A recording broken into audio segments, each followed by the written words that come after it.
For the sake of Christ, I willingly accept my weakness and my trials.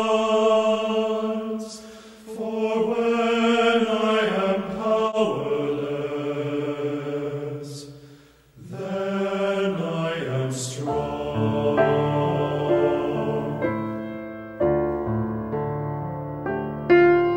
Although in God's love my life was blessed, my faith was given to the test.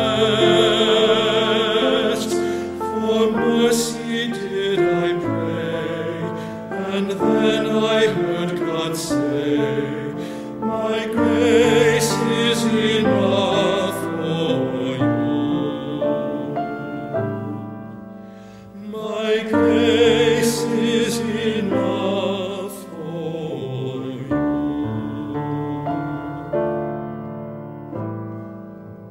For the sake of Christ, I willingly accept my weakness and my trials.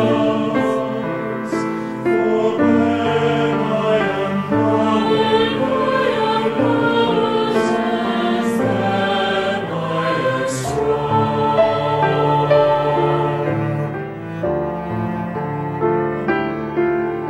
And so